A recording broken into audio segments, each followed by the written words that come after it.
လူတယောက်ရင်းကျက်လာတဲ့အခါမှာသူ့ကိုနားလည်ပေးနိုင်မဲ့လူကိုမရှာတော့ဘူးသူစိတ်အေးချမ်းမှုကိုမဖြတ်စည်းတော့မဲ့လူကိုပဲရွေးတော့တယ်ငယ်တုန်းက relationship တစ်ခုမှာသူငါ့ကိုနားလည်ပေးရမယ်ဆိုတာကိုပဲအရန်လိုချင်တတ်ကြတယ်မလား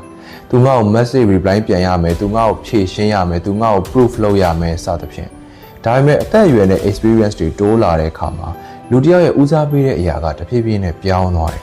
အဲ့ဒီအချိန်မှာငါ့ကိုနားလည်ပေးနိုင်မလားဆိုတာထက်ငါစိတ်ကိုအနှောက်အယှက်ပေးမဲ့လူလားဆိုတာကိုပဲပို့ပြီးတော့ကြည်လာတတ်ကြတယ်။ဘာလို့လဲဆိုတော့တချို့ relationship တွေကချစ်နေတယ်လို့ပဲထင်ရပေမဲ့နေတိုင်းစိတ်ပင်ပန်းနေကြတယ်လေ။မလိုအပ်တဲ့ drama တွေမလိုအပ်တဲ့ argument တွေမလိုအပ်တဲ့စိတ်မလုံခြုံမှုတွေကြောင့်နှစ်ယောက်အတူတူရှိနေပေမဲ့မပျော်ရတဲ့အချိန်တွေကပိုများတယ်မလား။ဒီအကြောင်းနဲ့ပတ်သက်ပြီးခါကြောင်ကတော့ဒီလိုပြောခဲ့တယ်။ Loneliness doesn't come from having no people around you,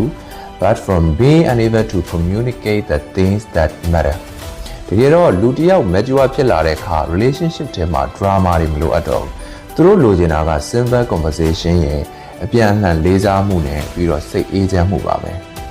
ဒါကြောင့် relationship ကိုရွေးတဲ့အခါတစ်ခုလောက်ကိုမေးကြည့်ပါ